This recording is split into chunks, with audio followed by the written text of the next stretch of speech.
पिछले वीक में pastel analysis complete कर गए थे। और अगर हम अपनी बुक के एतबार से देखें तो पहले 5 चैप्टर और फिर उनके क्योंकि प्रैक्टिस क्वेश्चन चैप्टर नंबर 6 में आ रहे हैं, तो इस तरह से पहले 6 चैप्टर जो है वो ऑलमोस्ट हमारे कंप्लीट हुए हैं। इसके बाद चैप्टर नंबर 7 जो है वो डिस्कस कर रहा है कि एक्सटर्नल एनालिसिस में और कौन कौन सी ऑप्शन हमारे पास अवेलेबल है। हमने जब आगाज किया था तो हमने यहीं से आगाज किया था कि top management, middle management and lower management.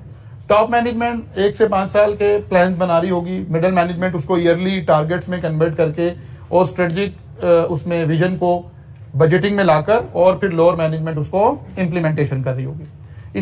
ये लोग स्ट्रेटजिक प्लानिंग कर रहे होंगे, ये लोग टेक्निकल प्लानिंग कर रहे होंगे, और ये लोग ऑपरेशनल प्लानिंग या ऑपरेशनल मैनेज।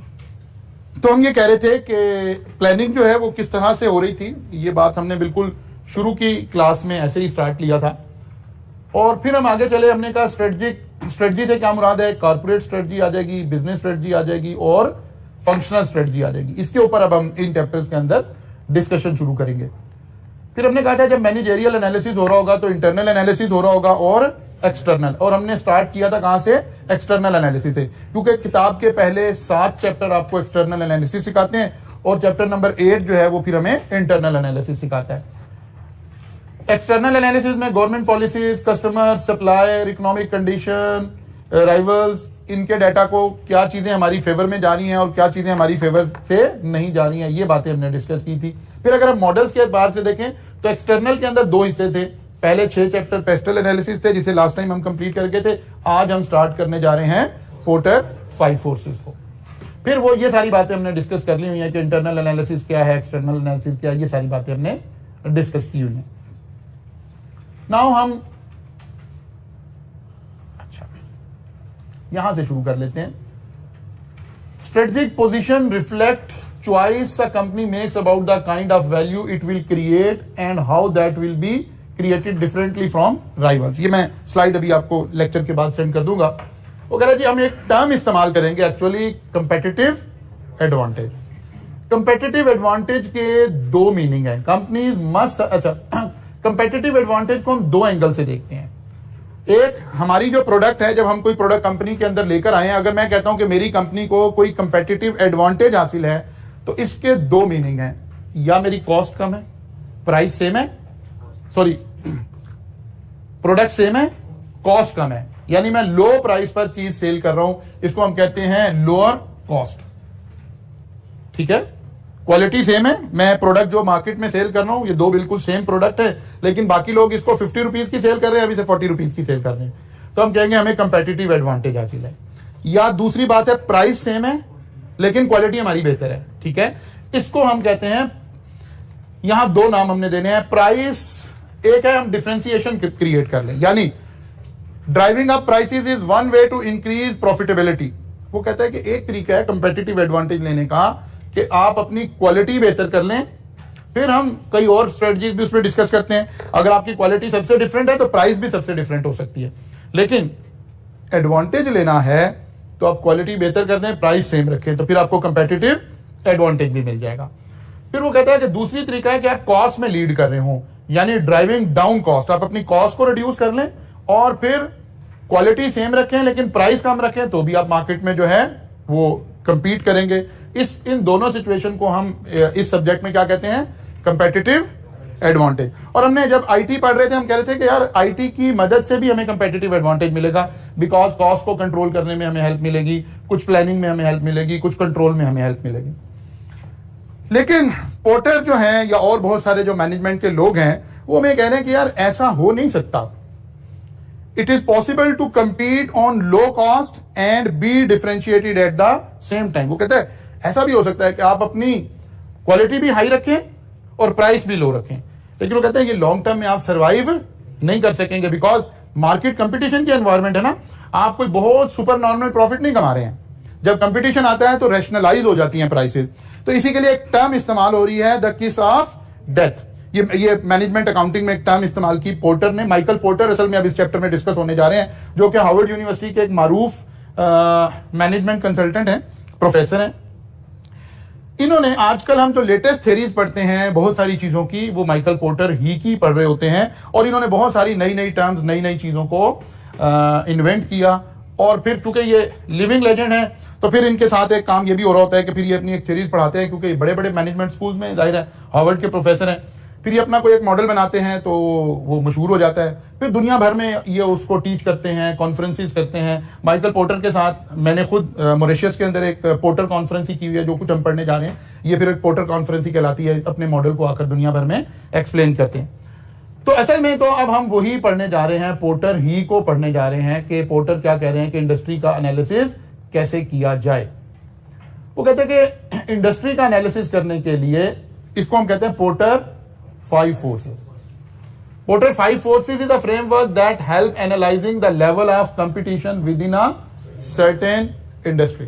किसी इंडस्ट्री में अगर हमें लेवल ऑफ कंपटीशन मालूम करना हो, ये देखना हो कि यार इस इंडस्ट्री में इन्वेस्टमेंट करनी है तो यहां इस इंडस्ट्री के हालात क्या हैं, लेवल ऑफ कंपटीशन क्या है, क्या हमें कोई बड़ा खास सुपर नॉर्मल प्रॉफिट्स मिलने वाले हैं या कंपटीशन बहुत ज्यादा है, कंपटीशन बहुत कम है। ये चीजें देखने के लिए माइकल पोर्टर ने अपना एक मॉडल पेश किया। अब फिर हमें वही इस मॉडल को जब भी लिखना पड़ेगा, जब भी इसके ऊपर क्वेश्चन आएगा तो हमें कोई 2 3 4 लाइंस रिक्वायर्ड होंगी ना, तो ये वो लाइंस आपको यहां से मिल जाएंगी। It is specially useful when starting a new business. या तो आप इस बिजनेस में एंटर होने जा रहे हैं तो आप पोर्टर 5 फोर्सेस एनालिसिस करके आप देख लें कि यार मुझे इस इंडस्ट्री में घुसना चाहिए या नहीं घुसना चाहिए। और when entering a new industrial sector, किसी नए सेक्टर में, सेक्टर से मुराद क्या है, जैसे टेक्सटाइल सेक्टर, शुगर सेक्टर, ठीक है ना, home appliances sector, electronic sectors, ये सेक्टर्स है। वो कहता है according to this framework competitive does not only come from competitor. वो कहते हैं कंपटीशन सिर्फ कंपेटिटर से नहीं आता, rather the state of the competition in industry depend on 5 forces. Porter ने असल में यही एक्सप्लेन किया था कि जब हम ये चाहते हैं कि किसी बिजनेस का एनालिसिस करें, अब ये क्योंकि ये मॉडल्स हैं, हमें इसमें अपना जहन बहुत ज्यादा नहीं इस्तेमाल करना। पोर्टर ने बताया भाई आप ये काम करना चाह रहे हो तो ये काम ऐसे हुआ करेगा, ठीक है। उसने कहा जी नंबर 1, जब आप किसी इंडस्ट्री का एनालिसिस करना चाह रहे हैं, पोर्टर 5 फोर्सेस का एनालिसिस करना चाह रहे हैं, दीज 5 फोर्सेस विल कंट्रीब्यूट कि आपको पता चले कि यार ये इंडस्ट्री कैसी है, मुझे यहां पैसा लगाना चाहिए या नहीं लगाना चाहिए। वो कहते हैं सबसे पहले चेक करें थ्रेट ऑफ न्यू एंट्रेंट्स क्या है। कोई भी बंदा मुंह उठा के ये काम शुरू कर सकता है या नहीं कर सकता। कोई लाइसेंसिंग रिक्वायरमेंट है, कोई रेगुलेटरी रिक्वायरमेंट है, कोई हाई कैपिटल की रिक्वायरमेंट है, या शवारमा पॉइंट की तरह कोई भी बंदा आए, थोड़े से पैसे खर्चे और जनाब शाम को किसी भी जगह पे वो शवारमे का बिजनेस शुरू कर दे, या ऐसे है। तो ये एक पॉइंट आ गया। वो कहते हैं threat of new entrants check करना है हमने। नंबर 2, bargaining power of suppliers. Suppliers की बार्गेनिंग पावर क्या है, बार्गेनिंग पावर ऑफ बायर क्या है। फिर उन्होंने कहा थ्रेट ऑफ सब्स्टिट्यूट प्रोडक्ट्स, ठीक है, थ्रेट ऑफ सब्स्टिट्यूट प्रोडक्ट। और फिर उसने कहा एग्जिस्टिंग इंडस्ट्री ड्राइवर। देखिए 5 चीजों का एनालिसिस करने की जरूरत है जब हम किसी बिजनेस का ये देखना चाहते हैं कि ये ल्यूक्रेटिव बिजनेस है, ये बड़ा जबरदस्त बिजनेस है, इसमें हमें घुस जाना चाहिए, या बड़ा टफ कंपटीशन वाला बिजनेस है, इसमें कोई बड़ा खास मार्जिन नहीं है, लोग अपने वॉल्यूम्स की वजह से सर्वाइव कर रहे हैं, लेकिन बज़ाहिर लोग पैसा भी कमा रहे हैं, लेकिन मार्जिन बहुत ज्यादा नहीं है। पोर्टर कहते हैं कि ये काम करना हो तो आपको इस तरह से 5 चीजों को पहले एवेल्युएट कर लेना चाहिए। अच्छा जी, यहां फिर वही पोर्टर से रिलेटेड हमें कोई 4-5 लाइन लिखनी पड़ गई, तो इन 2 स्लाइड का मकसद सिर्फ और सिर्फ ये बताना है कि यार यहां से कुछ सेंटेंसेस आपने याद कर लेने हैं और यहां से आपको पता चलेगा कि कोई ओपनिंग पैराग्राफ, कोई 3-4 लाइन अगर हमें लिखनी पड़ गई हैं तो वो हमें कहां से मिला करेंगे। ठीक होगी बात ना। असल में तो काम क्या होगा, सबसे पहले हमें समझना है कि थ्रेट ऑफ न्यू एंट्रेंट से क्या मुराद है। New entrant in an industry bring new capacity and desire to gain market share. वो कह रहे जितने लोग कारोबार शुरू करेंगे, हर आदमी मार्केट शेयर हासिल करने की कोशिश करेगा। इसका मतलब है ये इटसेल्फ क्या क्रिएट कर रहा है, कंपटीशन क्रिएट कर रहा है। The seriousness of the threat depends on the barrier to enter a certain industry. ये टर्म हमने यूज करनी है, ये लफ्ज हमने एग्जाम में लिख कर आना है, बैरियर टू एंटर। एंट्रेंस के क्या बैरियर हैं, higher these barrier to entry smaller the threat of existing player. Existing player को उतना ही थ्रेट कम होगा, और अगर बैरियर कोई नहीं है तो फिर कोई भी बिजनेस में आता जाएगा, कोई भी बिजनेस में आता जाएगा। हर आने वाले दिन में ये बिजनेस पहले से ज्यादा कंपटीशन में आएगा, पहले ही प्राइस बड़ी रैशनलाइज है और कंपटीशन बढ़ते और रैशनलाइज हो जाएंगी। The threat of new entrance can force current player to keep price down and spend more to retain customer. वो कहते हैं जी कस्टमर के नखरे आपको उठाने पड़ रहे होंगे, बिकॉज हर रोज नई कंपनी आ जाती है, हर रोज नए लोग आ जाते हैं, तो बहुत सारे कस्टमर इस सिचुएशन को ही एंजॉय कर रहे होंगे। मतलब बहुत सारी इंडस्ट्री आप इस कैटेगरी में लेकर आ सकते हैं। मसलन हमारे यहाँ शुरू में मिनरल वाटर आना शुरू हुआ तो पता चला जी नेस्ले का मिनरल वाटर आ रहा है और ये काम शुरू हो गया। फिर 19 लीटर वाली बोतल के अंदर शहरों का पानी कंटेमिनेट हो गया, और अगर किसी ने मिनरल वाटर ड्रिंकिंग वाटर का बिजनेस शुरू करना हो तो अब चले थोड़ी महंगाई हो गई है, वरना 7-8 लाख रुपए से 8 से 10 लाख यानी 1 मिलियन से ये बिजनेस स्टार्ट हो जाएगा बड़े अच्छे तरीके से। कोई लंबी चौड़ी रिक्वायरमेंट नहीं है। अब बिजनेस की सेंस में 1 मिलियन कोई बड़ी अमाउंट नहीं है कि आपके लिए बड़ा कैपिटल चाहिए होगा। कोई 2 लोग 3 लोग मिलकर भी, आम आदमी भी 4-4 लाख 3-3 लाख रुपया इकट्ठा करके वो कहेंगे यार मिनरल वाटर का बिजनेस शुरू कर लेते हैं। कोई और काम, वो कहते कुछ भी नहीं करना भाई, बॉटल परचेज करें, यहाँ से पानी भर भर के देते रहे। इस मुल्क में खास कोई पूछने वाला तो है कोई नहीं। चले वो थोड़ा सा पंजाब फूड अथॉरिटी आई, उसकी कोई लंबी चौड़ी रिक्वायरमेंट नहीं थी। एक पाकिस्तान स्टैंडर्ड है, पाकिस्तान स्टैंडर्ड, वो लैब थोड़ा सा उसकी रिक्वायरमेंट हाई थी, लेकिन उसके अंडर फिर ये वाटर शॉप्स नहीं की गवर्नमेंट ने, इसे पंजाब फूड अथॉरिटी के अंदर दे दिया। अब होता क्या, आपके महल्ले में, आपके इलाके में हर दूसरे महीने एक नया वाटर वाला एंटर हो रहा है। अब वो बेचारा समझता है कि यार देखो मैं किसी तरीके से कस्टमर को कैप्चर करता हूं। वो जाता है, वो जाके कहता है भाई ये बॉटल भी मेरी तरफ से ले लें। अब ये बॉटल ही उसको 700-800 रुपए की मिल रही है, लेकिन वो बेचारा इन्वेस्टमेंट करता है कि यार आप ये बॉटल ले लें हमारे से, हम आपसे बॉटल की कोई सिक्योरिटी नहीं ले रहे, कुछ नहीं ले रहे, आप हमारा पानी इस्तेमाल करना शुरू कर दें। अच्छा, कस्टमर यूज टू हो गया, वो 3 महीने से पानी लेता है, तीसरे महीने कोई और आ जाता है, फिर उसके पास स्विच कर जाता है, फिर उसके पास ना कोई स्विचिंग कॉस्ट है, ना कोई थ्रेट ऑफ एंट्री बैरियर है। कोई भी आएगा, कोई भी ऐसे काम शुरू कर देगा। तो पता चलेगा कि माइकल पोर्टर कह रहे हैं इस तरह के बिजनेसेस बहुत ज्यादा अच्छे और ल्यूक्रेटिव नहीं हो सकते, ये बड़े कंपटीशन वाले बिजनेस बन जाएंगे और अल्टीमेटली आप इसमें कोई खास पैसा नहीं कमा रहे होंगे। अब ये एक लाइन हमें चाहिए एग्जाम में threat of new entry barrier बताने के लिए, एक लाइन चाहिए। फिर गिवन क्वेश्चन में से हमें कुछ डाटा देखना है जहां से हम इसको एवेल्युएट कर सकें। ये उसी तरह मैंने हाईलाइट कर दिया। Number 1, time and cost of entry. Time and, मतलब कुछ इंडस्ट्री होगी जिसमें एंटर तो कोई भी हो सकता है, लेकिन एंटर होने के बाद 4 साल लगेंगे उसको प्रोडक्ट अपनी लॉन्च करने के लिए, तो फिर भी हम इसे एंट्री बैरियर ही कहेंगे कि एकदम से तो कोई नहीं आ जाएगा। लेकिन यहां तो मिनरल वाटर का प्लांट का ऑर्डर करें, वो सारी रात लगा के, चलो बहुत भी दिन होंगे तो 7 डेज के अंदर अंदर आपका मिनरल वाटर लॉन्च हो जाएगा। आज आप डिसाइड करें कि गार्डन टाउन में हमने मिनरल वाटर लॉन्च करना है, 1 मिलियन आपकी पॉकेट में हो, 7 डेज आपके पास हो, तो ये काम हो जाएगा। तो कह रहा है कि time, short term and low cost, तो ये थ्रेट होगा, हाई थ्रेट होगा। अगर क्विकली वो चीज आ जाती है, पैसे भी कम लगते हैं, टाइम भी कम लगता है, तो इसका मतलब हुआ थ्रेट ऑफ न्यू एंट्रेंस क्या है, हाई है। और अगर या लॉन्ग टाइम ज्यादा हो या कॉस्ट ज्यादा हो, और दोनों ही ज्यादा हो तो और अच्छी बात है, फिर हम इसको कहेंगे कि थ्रेट ऑफ न्यू एंट्रेंस क्या है, कम है, लो है। दूसरा आ गया बिल्डिंग अ ब्रांड। क्या कोई पूरा ब्रांड बिल्ड करके कोई काम कर सकेगा या बस प्रोडक्ट लाए और बेचना शुरू कर दें? तो अगर तो ब्रांड बिल्डिंग रिक्वायर्ड है कि लोग कहते हैं कि नहीं यार भाई इसमें हमने ये ऐसी प्रोडक्ट है, हमने किसी अच्छे ब्रांड की लेनी है, पैसे खर्चने हैं तो किसी ठीक चीज पर खर्चने हैं, तो फिर भी आप कह सकते हैं कि थ्रेट जो है वो लो है। और अगर ब्रांडिंग नहीं रिक्वायर्ड है, अगर बिल्डिंग अ ब्रांड रिक्वायर्ड है, ये उल्ट लिखा गया, ये उधर जाना चाहिए, तो थ्रेट क्या हो गया, लो हो गया, थ्रेट लो हो गया। और अगर ब्रांड बिल्डिंग रिक्वायर्ड नहीं है तो थ्रेट हाई है। बात समझ आ रही है ना? क्योंकि कोई कंपनी आएगी, अपना ब्रांड बनाएगी, सर्व करेगी, तो ये तो it will take some time, तो फिर तो न्यू एंट्रेंट्स के लिए दुश्वारी है। तो ये अदर वे राउंड है, इसको हम स्विच कर लेंगे।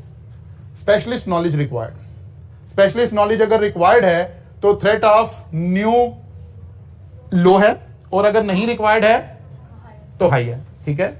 इकोनॉमी ऑफ स्केल्स, कोई ऐसा बिजनेस है जो बड़े पैमाने पे करेंगे तो फिर वायबल है, छोटे पैमाने पे करेंगे तो वायबल नहीं है। तो कहता है इकोनॉमी ऑफ स्केल अगर रिक्वायर्ड है तो लो है, और अगर economy of scale not required है तो हाई है। अच्छा, ये ना इसको ऊपर से मैं चेंज कर दूंगा जब करूंगा, आप इसे पहले समझ लें, ये उल्ट लिखी हुई बात। ये भी इकोनॉमी ऑफ स्केल नहीं, ठीक है, ये ठीक लिखिए। नॉट रिक्वायर्ड का मतलब है आप थोड़ी चीजें बनाएं, ज्यादा बनाएं, आपकी कॉस्ट सेम ही आ रही होगी। इकोनॉमीज ऑफ स्केल रिक्वायर्ड है। मसलन इसकी एग्जांपल ऐसे लीजिए, आपकी जो बेवरेज इंडस्ट्री है, बेवरेजेस इंडस्ट्री के अंदर जो पेट बॉटल है, ठीक है, उसको हम कहते हैं कि इसमें कंपटीशन हाई है। इसीलिए आपको पेट बॉटल में बहुत सारी कंपनी के ड्रिंक नजर आ रहे होंगे, 1/2 लीटर 1.5 लीटर, बहुत सारी कंपनी नजर आ जाएंगी, लोकल ब्रांड भी नजर आ जाएंगे, लेकिन टिन पैक में नजर नहीं आ रहे होंगे, बिकॉज टिन पैक में इकोनॉमीज ऑफ स्केल रिक्वायर्ड है, हाई कैपिटल रिक्वायर्ड है। हर आदमी टिन पैक में बॉटल अपनी प्रोड्यूस नहीं कर सकता। हत्ता के पाकिस्तान अभी तक, आज की तारीख तक, कोक के पास भी अपना टिन पैक का प्लांट नहीं है। हमारी पाकिस्तान में अब से 2-3 साल पहले तक जो टिन पैक था वो लोकली मैन्युफैक्चर्ड नहीं आता था, वो वही 450 ml वाला आता था जो कि इंपोर्ट होता था। ठीक है, फिर एक कंपनी आई, बल्कि वो एक मेरे जाने वाले की कंपनी है, एक पावरफुल के नाम से एक एनर्जी ड्रिंक आया।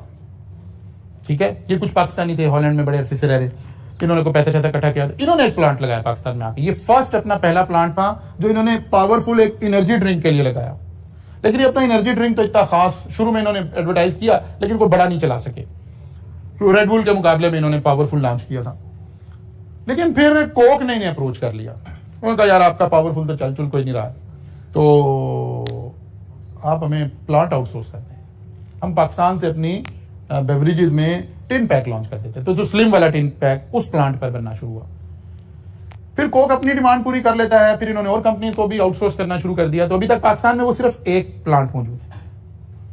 इकोनॉमीज ऑफ स्केल रिक्वायर्ड हैं, इसीलिए आपको टिन पैक में बहुत सारी बॉटल्स नजर नहीं आती। तो थ्रेट ऑफ न्यू एंट्रेंस क्या है? लो है। ठीक होगी बात जी? जी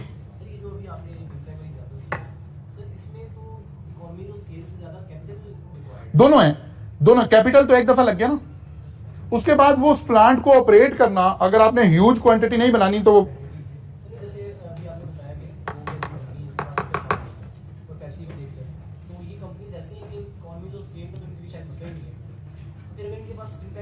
इसका मतलब है इसको हम ऐसे इंटरप्रेट कर रहे हैं, इस वक्त हम ऐसे इंटरप्रेट कर रहे हैं, हम आगे चल के इसी एग्जांपल को उधर भी इंटरप्रेट करेंगे कि हाई कैपिटल इंटेंसिव भी है।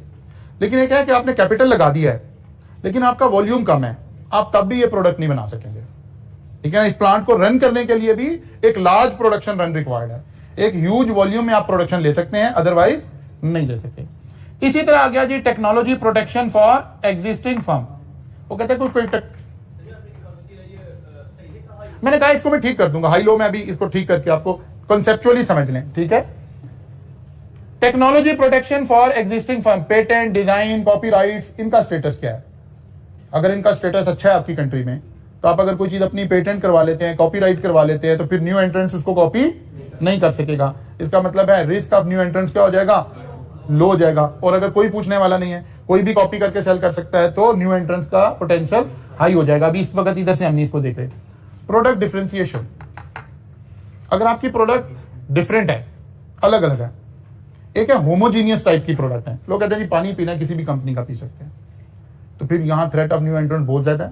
और अगर प्रोडक्ट डिफरेंशिएशन है, एटलीस्ट ऐसी डिफरेंशिएशन है कि अगर प्रोडक्ट डिफरेंशिएशन एग्जिस्ट करती है, ये सब कुछ लिखा हुआ है, ऊपर हेडिंग सिर्फ चेंज होने वाली है, तो अगर प्रोडक्ट डिफरेंशिएशन एग्जिस्ट करती है तो न्यू एंट्रेंट्स का बैरियर रिस्क कम है, बिकॉज आपको एक टेस्ट बर्ड्स आपके एक टेस्ट पे चले जाएंगे। अच्छा, हत्ता के एक इन्फेंट, बिल्कुल 1 दिन का बच्चा, आपने उसे कोई एक पाउडर मिल्क लगा दिया, एक कंपनी का उसने पाउडर मिल्क लेना शुरू किया, अब उसका टेस्ट बर्ड्स उसी के साथ मैच हो गए हैं। अब आप किसी दूसरी कंपनी पे स्विच करें तो ये 3 दिन का 4 दिन का बच्चा वो मिल्क यूज नहीं करेगा, बिकॉज प्रोडक्ट डिफरेंशिएट कर रहे हैं, उसके टेस्ट बर्ड्स उसको बता रहे हैं कि कोई और मिल्क आ गया। अगर कोई ऐसी प्रोडक्ट्स हैं जिसमें हम यूज टू हो जाते हैं, फिर नई नई प्रोडक्ट आ भी रही हैं तो हमें कोई खास फर्क नहीं पड़ रहा। जैसे हो सकता है आप चाय की कोई पत्ती घर में यूज कर रहे हैं, अब चाय के बहुत सारे ब्रांड आ गए, लेकिन आप कहते हैं यार मेरा टेस्ट अब उसी से इस्टेब्लिश हुआ। आप स्मोकिंग खुदा ना खास्ता कर रहे हैं और आपको स्मोकिंग का किसी एक उसके ब्रांड के साथ आप अटैच हो गए हैं, तो मुराद ये है कि अगर तो हमारे टेस्ट बर्ड्स और वो चीज प्रोडक्ट डिफरेंशिएशन के साथ है तो फिर थ्रेट क्या है, नहीं है तो फिर क्या है? एक्सेस टू डिस्ट्रीब्यूशन चैनल्स, एक नई प्रोडक्ट आती है, प्रोडक्ट तो बना ली है, लेकिन वो जो डिस्ट्रीब्यूशन चैनल्स हैं, अब मेरे पास तो नहीं है बेटा, अच्छा, जो डिस्ट्रीब्यूशन चैनल्स हैं उस तक एक्सेस लेना मुश्किल काम है। यानी वो जो मार्केट है जहां उसने डिस्ट्रीब्यूट होना है, अगर वो नहीं मिल रही है तो फिर नई प्रोडक्ट लाकर भी कोई खास आपको फायदा नहीं होने वाला। जी डिस्ट्रीब्यूटर्स की बात हो रही है, जो जिसको हम डिस्ट्रीब्यूशन चैनल्स कह रहे हैं ना, कि आप चाहते हो जी मैंने एक प्रोडक्ट बनाई है, पूरे पाकिस्तान में सेल होना शुरू हो जाए। जैसे आप कहीं भी चले जाएं तो ये जो कंपनीज हैं हमारी मल्टीनेशनल कंपनीज जो है, लेज हो गए, कुरकुरे हो गए, आप देखें पूरे पाकिस्तान में आप कहीं भी खड़े आपको मिल रही है। आपने चिप्स तो बना ली है, लेकिन क्या इस चैनल से भी आपके ताल्लुकात हैं कि जो हर पान शॉप, हर खोके, हर जगह पूरे पाकिस्तान में कहीं खड़े हो वहां ये चीज नजर आए? तो लेस बनाना हो सकता है आसान हो, लेकिन उस डिस्ट्रीब्यूशन चैनल तक जाकर हर ग्रोसरी स्टोर वाले को कायल करना कि आपके कुरकुरे भी वहां पड़े हो, आपके लेस भी वहां पड़े हुए हो, ये एक मुश्किल काम होगा। तो इसका मतलब है यहां भी हम थ्रेट ऑफ न्यू एंट्रेंस जो है वो क्या कह रहे होंगे, लो है, क्योंकि हर आदमी के बस का ये काम नहीं होगा। कैपिटल रिक्वायरमेंट भी देखें इधर ही आ गई है, क्योंकि अब हमने 5 कैटेगरीज बनानी है ना, तो भले आप उधर इकोनॉमीज ऑफ स्केल से करें या कैपिटल से करें, अगर कैपिटल रिक्वायरमेंट हाई है तो फिर जाहिर है हर आदमी मुंह उठा के काम नहीं कर सकेगा, और अगर थोड़ा सा कैपिटल चाहिए तो फिर कोई भी बंदा ये काम शुरू कर देगा। एक्सेस टू नेसेसरी इनपुट्स, जो चीजें जिनसे हमने ये चीजें बनानी है वो हर एक की एक्सेस में है, अगर है तो बिल्कुल ठीक है, कोई प्रॉब्लम नहीं है। इसका मतलब है कि threat of new entrance high है, और अगर अदर वे राउंड है तो हम इसे लो बोल देंगे। मसलन अगर हम इसी को देखें, आपके आकर सबसे पहले शुरू किया कि अभी अगर हम कोई 3-4 साल पीछे चले जाएं, 4 इयर्स बैक चले जाएं, चलें 5 कर लेते हैं, लेकिन 5 ज्यादा है वैसे, 3 to 4 इयर्स बैक चले जाएं, तो हमारे यहाँ पाकिस्तान में ये जो मैकडोनल्ड, KFC, जो भी इंटरनेशनल चेन्स जो फ्राइज आपको प्रोवाइड कर रहे थे, फ्रेंच फ्राइज जो प्रोवाइड कर रहे थे, ये हमारे मुल्क में नहीं बन रही थी। लैम वेस्टर्न एक मोस्ट रिनाउंड कंपनी थी हॉलैंड की, वहां से ये प्रोडक्ट्स इंपोर्ट होती थी, और ये सब KFC, मैकडोनल्ड, ये सब लोग वही सेल कर रहे थे। वो करली फ्राइज और ये हार्डीज ने आके इंट्रोड्यूस की, और ये सारा कुछ ये सब वही ब्रांड था। लैम वेस्टर्न एक ब्रांड था, उसकी कंपनी आ रही थी, वहां से आना शुरू हो गई। फिर कुछ और कंपनीज इंपोर्टेड आना शुरू हो गई, जिनकी फ्राइज ये तमाम जो हमारे इंटरनेशनल चेन्स थी ये यूज कर रहे थे। ओपा ने आकर पहला एक्सपेरिमेंट किया कि इनको लोकली बनाना शुरू कर दिया। ओपा फ्राइज के नाम से एक कॉन्सेप्ट आपका आ गया। अब मेरा ख्याल है कोई 20 से ज्यादा कंपनीज आ गई होंगी इसके अंदर, क्योंकि इसका इनपुट अवेलेबल हो गया, एक्सेस टू नेसेसरी इनपुट। वो पोटैटोज पाकिस्तान में कास्ट होने शुरू हो गए जिनसे ये बन रही थी। एक्चुअली यहां पोटैटो स्पेशलाइज्ड पोटैटो रिक्वायर्ड था, जिसका starch level, sugar level low हो, उससे ये फ्राइज बन रहे थे। पहले ये हॉलैंड और इधर की कंपनी जिसको बनाती थी, लेकिन फिर हमारी एग्रीकल्चर साइड पे थोड़ी सी बेहतरी आई, और 5-7 साल के अंदर हमने यहाँ ये प्रोड्यूस करने शुरू कर दिए, और अब हमारे पास लंबी लिस्ट है इन कंपनीज की, और रैशनलाइज हो गया है, और अब इवन ये सब ब्रांड भी वही यूज कर रहे हैं, अब ये भी हॉलैंड वगैरह से इंपोर्ट नहीं कर रहे हैं। अच्छा जी, एक्सपीरियंस है लर्निंग इफेक्ट। क्या कोई लंबा तजर्बा चाहिए कि बस कोई भी कारोबार शुरू कर दे? अगर लंबा तजर्बा चाहिए तो थ्रेट कम है, अगर तजर्बा नहीं चाहिए तो थ्रेट ज्यादा है। लर्निंग इफेक्ट एक टर्म यूज करेंगे, शायद यहां तो पता नहीं कॉस्ट में आपको पढ़ाई है कि नहीं, लर्निंग कर्व आ गई अब कॉस्ट में। लर्निंग कर्व में हम इस वाले को मैथमेटिकली लिंक कर देते हैं, ठीक है ना, मैथमेटिकली लिंक कर देते हैं। क्या कोई लर्निंग कर्व का इंपैक्ट भी है?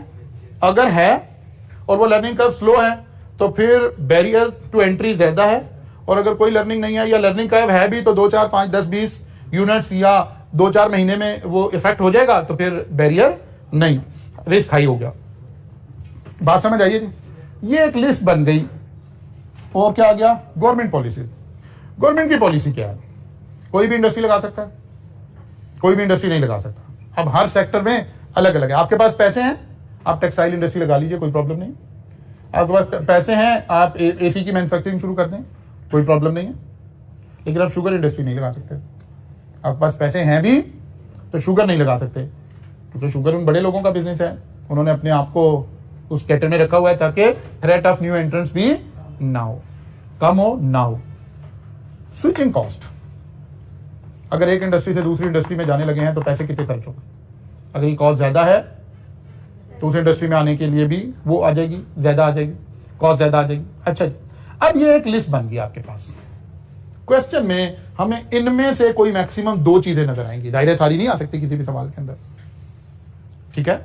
माइकल पोर्टर ये कहते हैं कि यहां से डिफाइन होता है कि किसी इंडस्ट्री में जाने के लिए बिजनेस कैसा है, नए लोग आ सकते हैं कि नहीं आ सकते, ठीक है, हमें ये बिजनेस करना चाहिए या ये बिजनेस नहीं करना चाहिए। मसलन हम कंपैरिजन पर्पसेस के लिए एक प्राइमरी स्कूल वर्सेस एक CA का कॉलेज, इसको कंपेयर करते हैं। हम कहते हैं कहां बिजनेस करना चाहिए।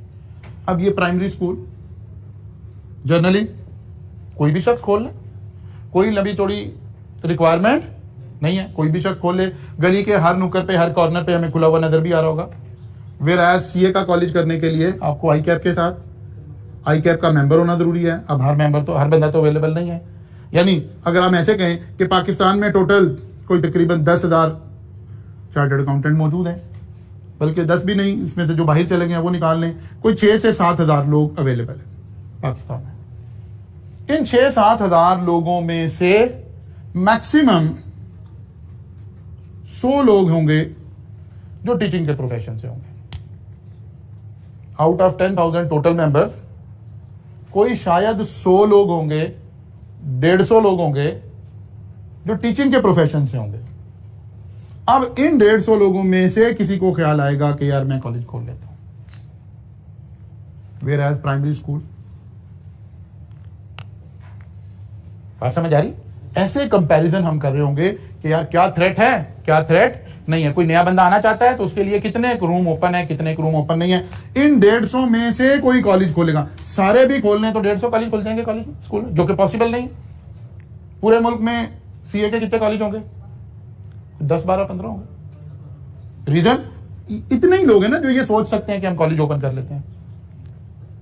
लेकिन प्राइमरी स्कूल बहुत ज्यादा है, ग्रोसरी स्टोर बहुत ज्यादा है, बर्गर कॉर्नर बहुत ज्यादा है, फास्ट फूड रेस्टोरेंट बहुत ज्यादा है, क्योंकि कोई भी खोल सकता है। इसका मतलब है हमें, अच्छा फिर हमें इसमें कई चीजें नजर आएंगी, रेगुलेशन भी नजर आएंगे। आई कैप के अपने रेगुलेशन होंगे, ठीक है ना, कि आई कैप का मेंबर होना जरूरी है, फिर ही आप कॉलेज खोल सकते हैं। तो इसका मतलब है निस्बतन रिलेटिव टर्म में गुफ्तगू हो रही होगी, रिलेटिव टर्म में, तो पता चलेगा यार इसमें थ्रेट ऑफ न्यू एंट्रेंस लो है, लेकिन इस बिजनेस में थ्रेट ऑफ न्यू एंट्रेंस ज्यादा है। आप इसे चलें, आप कहेंगे सर आपने प्राइमरी क्यों कर दिया, तो कंपेरेबल नहीं रही। नहीं, ये एफएससी के बाद की एजुकेशन है, आप यहां भी एफएससी के बाद की एजुकेशन का कॉलेज खोले कोई, तब भी थ्रेट ऑफ न्यू एंट्रेंस इधर कम होगा और इधर ज्यादा होगा। फिर माइकल पोर्टर ने कुछ अपनी जब ये थ्योरी पेश की ना, तो उसने खुद भी कुछ बातें, कुछ एग्जांपल्स उसने खुद भी दी।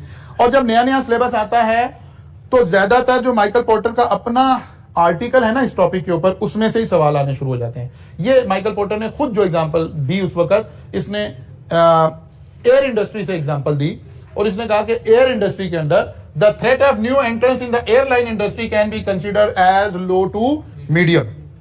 वो कहता जी क्यों? It take up front investment to start an airline company. वो कहता है बहुत ज्यादा पैसा चाहिए जब आप एयरलाइन कंपनी शुरू करें। More over new entrants need licenses. Pakistan में कोई भी एयरलाइन का बिजनेस शुरू कर देगा, नहीं उसे गवर्नमेंट से लाइसेंसिंग लेनी पड़ेगी, बड़े बड़े लोग ही ले सकते होंगे। फिर इंश्योरेंस उसे बड़ी हैवी किस्म की इंश्योरेंस करवानी होगी, इंटरनेशनल रूल्स होंगे, पैसेंजर की ये इंश्योरेंस होनी चाहिए, ये होना चाहिए, ये होना चाहिए।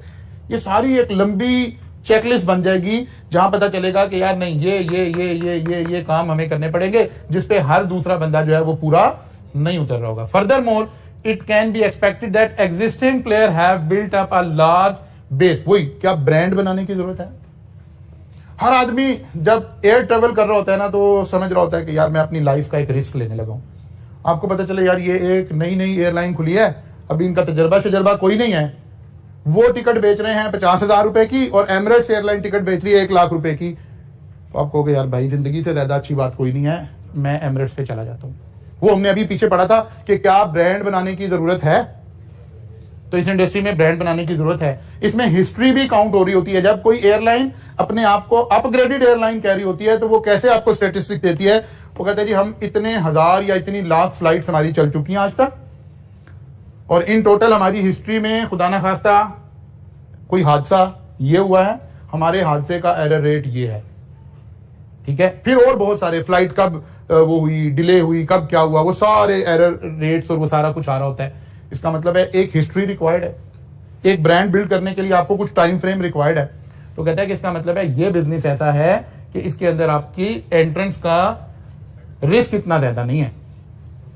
A new entrant enter is likely to not to take its kind of expertise, therefore creating a competitive advantage right from the start। वो कहता है right from start इसको कोई एडवांटेज मिलने वाला नहीं है। हाँ थोड़ा वक्त पड़ेगा, पैसा बहुत ज्यादा लगेगा, इंश्योरेंस कॉस्ट बहुत ज्यादा आएगी, लाइसेंसिंग बहुत ज्यादा आएगी। इस सारे के बाद अगर हम पाकिस्तान में देखें तो हमें 1-2 एयरलाइन नजर आएंगे, फिर वो भी आहिस्ता आहिस्ता खत्म होना शुरू हो गए। ले देकर हमारी एक एयरलाइन सर्वाइव कर सकी, एयर ब्लू, ठीक है ना, वरना भूजा एयरलाइन और इस तरह की कई सारी एयरलाइंस आई थी हमारे मुल्क के अंदर, वो आई, थोड़ा सा कैपिटल लगा, सारा कुछ हुआ, लेकिन वो इतने लॉसेस बियर नहीं कर सकी। और एक आधी ये जो छोटी हमारी एयरलाइंस आई थी उनका हादसा हो गया, एक एयरक्राफ्ट आपका, एक प्लेन आपका गिर जाए तो पता चलता है सारी कंपनी का जनाजा निकल गया, क्योंकि कैपिटल इंटेंसिव इंडस्ट्री है। फिर सिर्फ ऐसे नहीं है कि लोकली नहीं आप कर सकते, फिर वो डिस्ट्रीब्यूशन चैनल की बात। आपकी एयरलाइन है, ओके जी एयरलाइन है, जीपीआई एयरलाइन है, दुनिया में जहां मर्जी फ्लाइट मिल जाएगी? नो, आपने देखा पिछले बड़े लंबे अरसे तक यूरोप ने हमारी फ्लाइट पर पाबंदी लगा रखी कि जनाब वो पायलट का हमारा एक इशू बन गया और उसकी बात वो सारा। इसका मतलब है वही, इसको ऐसे समझें कि डिस्ट्रीब्यूशन चैनल, क्या हर एयरपोर्ट आपको लैंड करना अलाउ करेगा? वो कहेगा नहीं यार भाई, अभी आप अपना बिल्ड करें, अपना हिस्ट्री बिल्ड करके आए, फिर देखेंगे आपके एरर रेट, आपका फलां, आपकी लाइसेंसिंग, आपके पायलट की फलां, एक लंबी चेकलिस्ट होगी। तो एक बड़ा आदमी, कोई एक एयरलाइन, मलक रियाज साहब कोई एक बहुत अच्छी बड़ी एयरलाइन का बिजनेस भी शुरू कर दें हीरो के बिजनेस के साथ साथ, तो भी टाइम चाहिए। जहांगीर तरीन बिजनेस शुरू कर दे, ये 4 5 6 बड़े लोग मिल जाएं, कैपिटल तो बहुत सारा इकट्ठा हो गया, लेकिन तब भी क्या अमेरिका, क्या यूरोप, क्या दुनिया की बेहतरीन जो इकोनॉमीज हैं, वो इनके एयरलाइन को फौरन लाइसेंसिंग दे देंगे, एयरपोर्ट पे लैंड करना अलाउ कर देंगे? नहीं करेंगे। वो कह रहे हैं ये एक अहम एलिमेंट हो सकता है किसी भी बिजनेस का, कि ये देखा जाए कि वहां पर सबसे अहम बात है कि थ्रेट ऑफ न्यू एंट्रेंट्स क्या है। आज हम थोड़ा लेट हो गए थे। अच्छा, अब एक मॉडल ये समझ लें, एक आखिरी मॉडल है जिसके ऊपर आपको एक पॉइंट हम ऐसे करके दे रहे हैं ताकि चीजें आपकी एक दफा क्या हो जाएं, रेशनलाइज हो जाएं। फिर बाकी सारे मॉडल में रिपीटिशन है, सिर्फ हर नए प्रोफेसर ने नाम कोई और रख दिया। मसलन पोर्टर ने इन बातों के नाम ये 5 रख दिए, तो पता चलेगा इससे मिलती जुलती बात का नाम किसी दूसरे प्रोफेसर ने कोई और रख दिया, ठीक है ना। जिसे हम थ्रेट ऑफ न्यू एंट्रेंट्स कह रहे हैं, वो कहता है जी इसको कंपटीशन बोल दें, वो कह रहा है जी इसको फलां चीज बोल दें। तो इसलिए थोड़ा सा आपने मेंटली तैयार होना है, आपको ये फील नहीं होना चाहिए कि अब कोई स्पीड तेज हो गई है, बल्कि हमने उन्हीं बातों को रिपीट करते जाना है, ठीक है। इन 5 एरिया के अंदर हमने एरिया नंबर 1 को आज देखा है, थोड़ा सा कल इंशाल्लाह आएंगे तो इसको थोड़ा सा स्पीड से करेंगे। आज मेरा लैपटॉप असल में घर ही रह गया था, मैं अपना दूसरा लैपटॉप लेकर आ गया गलती से, तो जब स्लाइड उसके अंदर पड़ी हुई थी इस वजह से थोड़ा सा हम लेट हो गए। कल इंशाल्लाह टाइम पे क्लास शुरू करेंगे और हमने पोर्टर 5 फोर्सेस को कंप्लीट करना है कल के लेक्चर में इंशाल्लाह। स्लाइड्स में आपको सेंड कर दूंगा कोई 3 बजे के टाइम पे तकरीबन, जी ऊपर भी कर दूंगा मैं साथ ही, वो नीचे वाली को जाके देंगे। अभी इसमें 5 फोर्सेस है ना, यानी अगली फोर्सेस को कहेंगे कंपेटिटिव फोर्सेस। जब हम कंपटीशन हमने 2 तरह से देखना होता है, एक विद इन इंडस्ट्री और एक कंपटीशन हम बोल रहे होते हैं विद इन सेम, जिसे हम राइवल्स बोलते हैं, ठीक है ना। ये कल की एग्जांपल में एक्सप्लेन करेंगे इंशाल्लाह। कल मुलाकात होगी जी, यहां से आगे चलेंगे।